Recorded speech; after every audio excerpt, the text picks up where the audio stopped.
Hello and welcome to Loving Me, Myself, and Life with me, Jody Misiak. And today I want to share about what happens after your dreams come true. Maybe you've already had something big, amazing come true for you, or maybe you're just so close to it, or maybe you're far off.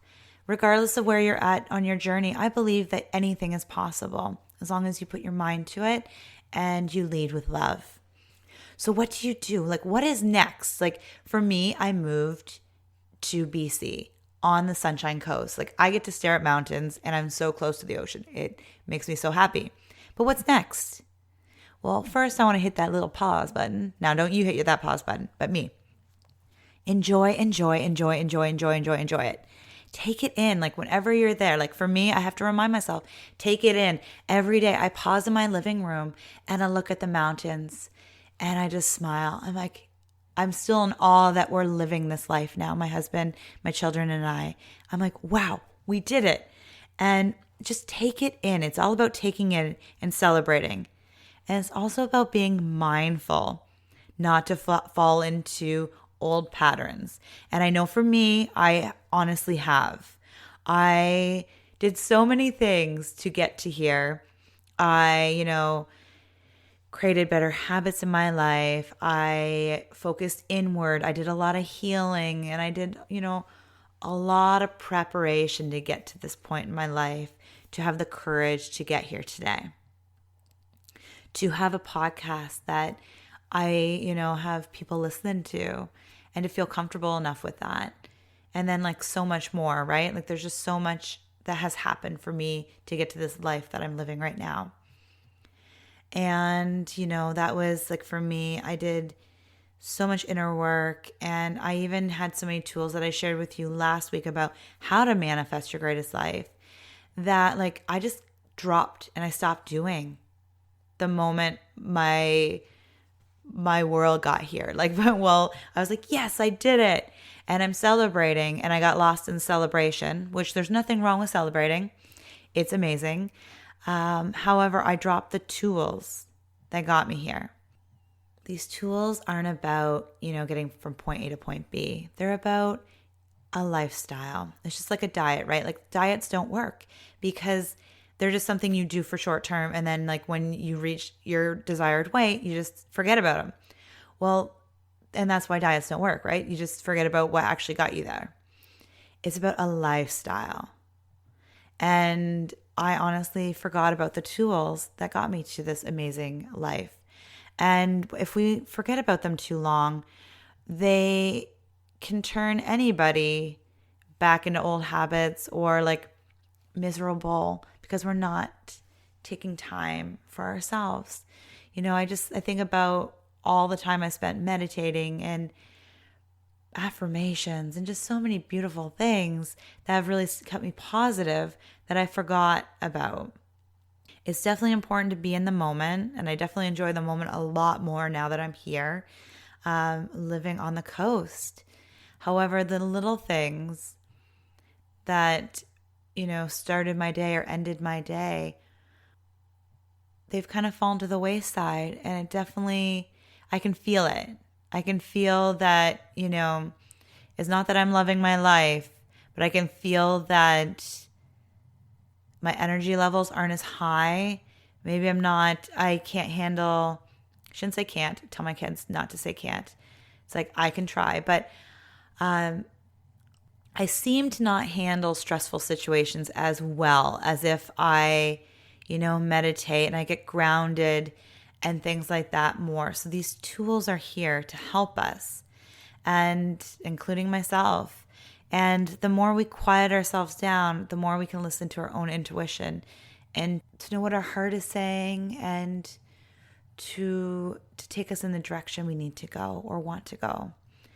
And I've kind of let life kind of overrun, per se.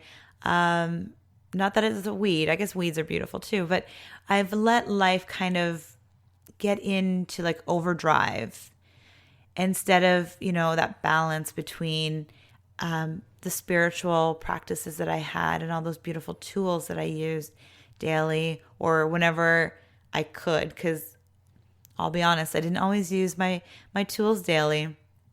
Being a mom of two, I always had to be flexible. And I still to this day, try to be as flexible as possible. And I just find that we can let go of those things a little too soon or in general and take our tools for granted. So if you're on the other side of your dreams, know that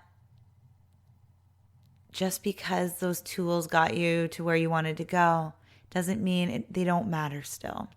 It's super important to take time for you, to connect with yourself, and just to understand like what's beneath the surface, right? Like to slow down with meditation, or I love yoga because it's pretty much 3 for 1, right? Physical movement that I love, and it just helps release stress. You have meditation and breathing, and those together is just like it's a triple threat. It's really amazing. And I just find it's a really wonderful thing to do. So if it's like, for me, if it's the only thing I can do, that will be it. And it's just understanding that just because we get to a certain part in our life, something that we've been thriving for or working towards, doesn't mean that they're not important still. So if you're finding that maybe you've reached a goal, or you're kind of stuck in between a goal you just did maybe a week ago, a year ago, and you're moving towards another one, keep in mind that our daily routines and practices really help ground us and help keep us centered, regardless of, are we, just enjoying life. And I shouldn't just say just, because it really is enjoying life. It's about enjoying life, enjoying our journey and the people around us and our life. It doesn't always have to be about getting to the next thing. And in fact, it's really about enjoying every little step along the way. But to do that, I feel that it's really important to create a wonderful routine and collect tools into your toolbox that help you connect daily along the way. So if you have lost sight of what you might call spiritual practices, or just, I call it my self-love practice, the things that really reconnect you to who you are, to really, center yourself. If you've lost sight of those things in your life, one, know you're not alone. I am personally, that's my main focus this year. So just really get grounded in myself and really, create a really healthy routine in our new life here.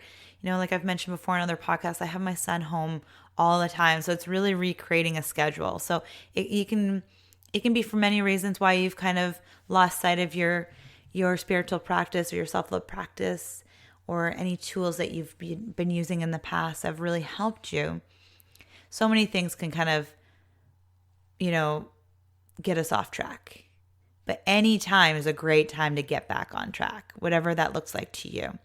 And it's just remembering to be loving and patient with yourself, and start small, one step at a time. Like for me, I said, if I'm going to do anything, if it's one thing for me, it's going to be yoga. If that's the only thing I can do in my day or week is yoga. Now, the other thing I love to do, and I also include my family in this, is go for a walk in the forest or along the beach. So it's doing whatever lights you up and what reconnects you to yourself. So if you've been off that wagon or off, your self-love practices, don't beat yourself up. Now is as good as any to start. And if you've never really had a practice per se, now's a really good time to start. So, reach out if you need help.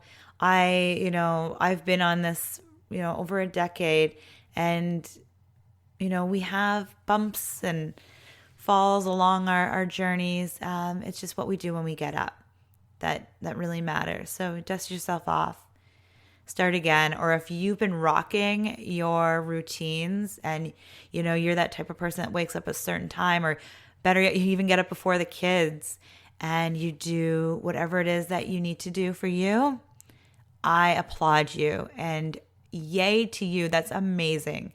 And if you're not, that's okay, because guess what? I have to say, I've never really been perfect. And I don't think it is about being perfect at following some kind of practice. It's doing what works for you. So some people have really regimented schedules for it. And I guess I had a fairly good one when both my kids left the house at a certain time every day for school and daycare. But now it looks a little different, and that's okay. It's about creating it around your life and what works for you and your family and your team, whatever that looks like to you. Maybe it's roommates and things like that. So whatever works for you, you need to do what works for you. If I told you to do, this, and this in your morning and, follow your evening with this, and this at the end, it probably won't work for you because we all have different lives and we all have different lifestyles. And it's about creating what works for you in your life. It really does. It took me years to understand this. I used to try and follow people's routines to a T, like, oh, so-and-so does this. Like, I need to do that. And then it wouldn't work for me. I just force it and force it and force it. And I tried and I tried and I tried. And then I'd feel like a failure because I didn't do what worked for me. Obviously, just, sitting on a couch and dreaming of a better life is not going to work, at least not day in, day out. If you need a day off to just daydream, I'm all about daydreaming. I love it. It's actually helped me get to where I am today too. I am a firm believer in daydreaming. However, like action also, there's multiple steps of creating the life that you need. So do what feels good to you, but you'll know deep down if it's procrastination, if it's a task of procrastination, or if it's actually something that will help you create that life that you want, or, enjoying the life you've already created. I hope you have a beautiful, beautiful day. Happy daydreaming, happy dreams come true, and yay to a new year. So much love. Bye for now.